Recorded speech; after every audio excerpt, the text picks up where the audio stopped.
Hello friends, welcome to your own channel daily stock. तो आज हम बात करने वाले एक ऐसी इंफ्रास्ट्रक्चर कंपनी के बारे में जो कि आपको इन फ्यूचर बहुत ही अच्छा रिटर्न देखने को मिलेगा। और वो फाउंड हुई थी 1989 में। और वो एक ऐसी कंपनी है जो इंफ्रास्ट्रक्चर में हाईवे बनाती है, हाईवे के साथ ब्रिज, बहुत सारे बड़े बड़े ब्रिज के प्रोजेक्ट्स इस कंपनी ने लिए हुए हैं। और इसके बहुत सारे ऐसे भी अभी कोविड के कारण बहुत सारे इसके अनपेंडिंग प्रोजेक्ट्स भी हैं, उनका भी बहुत ही अच्छे से काम होगा। अगर जब से जैसे ही ये कोविड का सिचुएशन कंप्लीट होता है तो उसके बाद से ये शेयर आपको अप ट्रेंड में देखने को मिलेगा। तो आज हम बात करने वाले हैं पीएनसी इंफ्राटेक कंपनी के बारे में। आपको याद दिला दूं कि अगर अभी तक आपने हमारे इस चैनल को सब्सक्राइब नहीं किया हो तो चैनल को सब्सक्राइब ज़रूर कर दीजिएगा। अब जैसे कि PNC Infratech limited is a infrastructure construction development and management company. यह एक ऐसी कंपनी है जो इंफ्रास्ट्रक्चर कंस्ट्रक्शन डेवलपमेंट और बहुत सारे मैनेजमेंट कंपनी में भी इन्वॉल्व होती है। इसके बहुत सारे बिजनेस, इसके बहुत सारे सब्सिडीज भी है। उसके थ्रू इसका जो बिजनेस है बहुत सारे अलग अलग स्टेट्स में इंडिया के अंदर होता है। अब हम कंपनी के बारे में देख लेंगे तो कंपनी का दैट इज पी रेशियो है 7.49, जबकि सेक्टर का पी है 26.8, जो कि ये बताता है कि आपको यह शेयर सेक्टर के पी से बहुत ही सस्ता मिल रहा है। तो अगर आप इस शेयर में इन्वेस्ट करते हो तो लॉन्ग टर्म पर्पस या शॉर्ट टर्म के लिए, स्विंग ट्रेडिंग के लिए भी आपको बहुत ही अच्छा रिटर्न देखने को मिल सकता है। इसका सेक्टर पी भी देखें तो that is sector price to book value है इसका 2.8, जबकि इसका पीबी रेशियो भी 1.61, जो कि बताता है कि सेक्टर के पीबी से भी आपको ये शेयर सस्ता मिलता है। और इसका सेक्टर डिविडेंड यील्ड है 1.43%, जबकि इस शेयर का डिविडेंड यील्ड है सिर्फ 0.31%। अगर आप इस शेयर में इन्वेस्ट करते हो तो आपको इस शेयर में ग्रोथ पर्पस के लिए आप इसमें इन्वेस्ट करेंगे तो आपको बहुत ही अच्छा रिटर्न देखने को मिलेगा। आपको याद दिला दूं कि अगर अभी तक आपको पी रेशियो और पीवी रेशियो का मतलब नहीं पता हो तो लिंक डिस्क्रिप्शन में दी गई है, उधर जाके आप इसका मतलब देख सकते हैं। अब हम इसका रेवेन्यू और प्रॉफिट कंपेयर कर लेंगे पिछले सालों से। तो 2017 में जो इसने रेवेन्यू जनरेट किया था 2.29 करोड़, जो कि 2019 में बढ़कर हो चुका था 3.82 करोड़, जो कि इस साल कोविड सिचुएशन होने के बावजूद भी ये इंफ्रास्ट्रक्चर कंपनी ने लॉस बुक नहीं किया, जबकि इसका रेवेन्यू इस साल बढ़कर हो चुका है डबल, बोल सकते हैं आप, 5.78 करोड़, जो कि बहुत ही अच्छी बात है।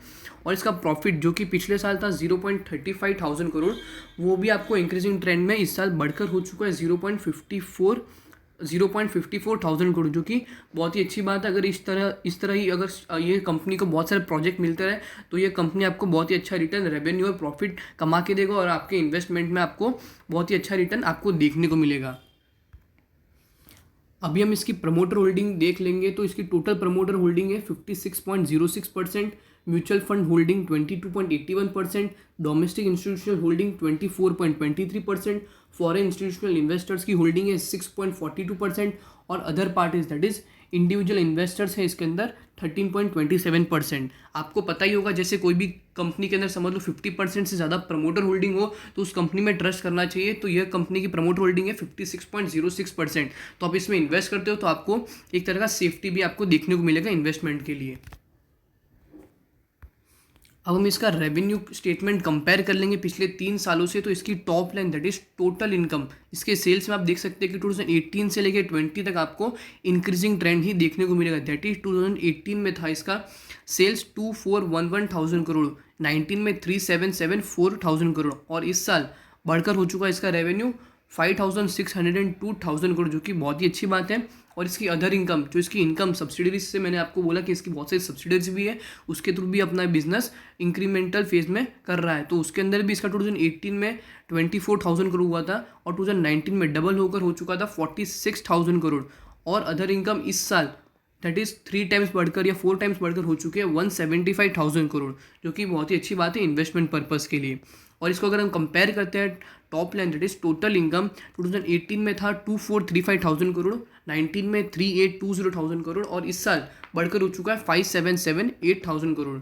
और इसकी बॉटम लाइन अगर कंपेयर करें that is net profit deducting expenditure, interest, earning before interest tax, interest और टैक्स को अगर हम माइनस करके इसकी जो इनकम है दैट इज नेट प्रॉफिट है वो कंपेयर करें तो 2018 में इसका नेट प्रॉफिट हुआ था 248,000 करोड़, 19 में 350,000 करोड़ और इस साल बढ़कर हो चुका है 543,000 करोड़। तो आप देख सकते हैं कि इसका रेवेन्यू स्टेटमेंट भी बहुत ही अच्छा है इस कंपनी का। तो आप इस शेयर में इन्वेस्ट करना चाहे तो आप इसमें इन्वेस्ट कर सकते हो लॉन्ग टर्म पर्पस के लिए। अभी हम इस शेयर का ईपीएस और बुक वैल्यू कंपेयर कर लेंगे पिछले सालों से। आपको बता दूं कि ईपीएस कंपनी का तभी बढ़ता है जबकि कंपनी की प्रॉफिटेबिलिटी बहुत ही अच्छी हो। तो इस शेयर का EPS that is earning per share 2018 में था 9.47 रुपीज़, 19 में 13.7 रुपीज़ और इस साल बढ़कर हो चुका है 21.43 रुपीज़, जो कि अच्छी बात है। और इसके बुक वैल्यू में भी आपको इंक्रीमेंटल फेज ही देखने को मिलेगा। दैट इज़ 18 में 65.83 रुपीज़, 19 में 78.91 रुपीज़ और इस साल बढ़कर हो चुका है 99.57 रुपीज़, जो वो भी बहुत ही अच्छी बात है इस शेयर के लिए। अब हम इसका CAGR that is compound annual growth return देख लेंगे। दैट इज़ अगर हम सेल्स से कंपेयर करें इसका CAGR, तो 2019 में जो CAGR आया था इस शेयर का 3 साल से कंपेयर करें सेल्स का, तो वो था 35.4% और इस साल बढ़कर हो चुका है वो 62.09%। दैट इज़ ऑलमोस्ट 100% इसका CAGR बढ़ चुका है 2019 के कंपैरिजन में। और अगर हम CAGR देखें नेट प्रॉफिट से कंपेयर करें, इसकी जो प्रॉफिटेबिलिटी होती है कंपनी की, उसके थ्रू अगर हम कैलकुलेट करें तो वो 2019 में था 24.48%, जो कि इस साल बढ़कर हो चुका है 35.41%। वो भी बहुत ही अच्छी बात है। अभी हम देख लेंगे ये कंपनी कौन कौन से सेक्टर में काम करती है जिसके थ्रू अपना रेवेन्यू और प्रॉफिट जनरेट करता है। तो फर्स्ट है ब्रिज और फ्लाईओवर्स। बहुत सारे स्टेट्स में, लगभग इंडिया के 10 से 14 स्टेट में इसका बहुत सारे इसके जो प्रोजेक्ट्स है वो ब्रिज और फ्लाईओवर्स के हैं। उसके थ्रू ये अपना रेवेन्यू और प्रॉफिट जनरेट करता है, जो कि आप बहुत सारे अगर आप प्रोजेक्ट देखते होंगे, एक्सप्रेस हाईवेज देखते होंगे, वो भी इसके अंदर इसको बहुत सारे टेंडर मिले हैं। Airport payments, dedicated rail freight corridors, that is power transmission और इंडस्ट्रियल एरिया डेवलपमेंट के अंदर भी इसको बहुत सारे प्रोजेक्ट मिले हैं। उसके थ्रू ये अपने टेंडर बीड करता है और उसके थ्रू अपना ये रेवेन्यू और प्रॉफिट जनरेट करता है।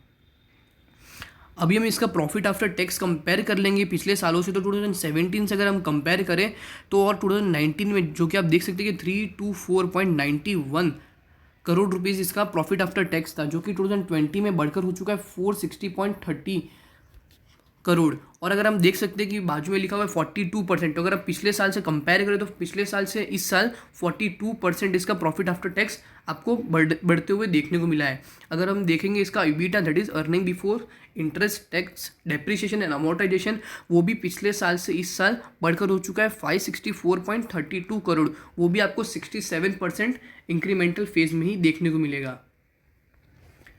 अभी हम बात कर लेते हैं कंपनी का शेयर करंटली मार्केट में कितने पे ट्रेड हो रहा है। तो वो है 160.75 रुपीज़ पे, जो कि बहुत ही अच्छी बात है क्योंकि इस शेयर का हाई है 228.3 रुपीज़ 5 ईयर के हाई के हिसाब से।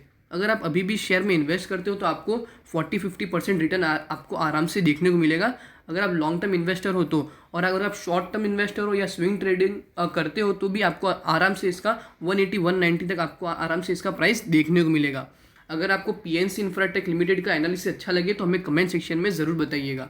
आपको वीडियो अच्छी लगी हो तो वीडियो को लाइक और शेयर ज़रूर कर दीजिएगा।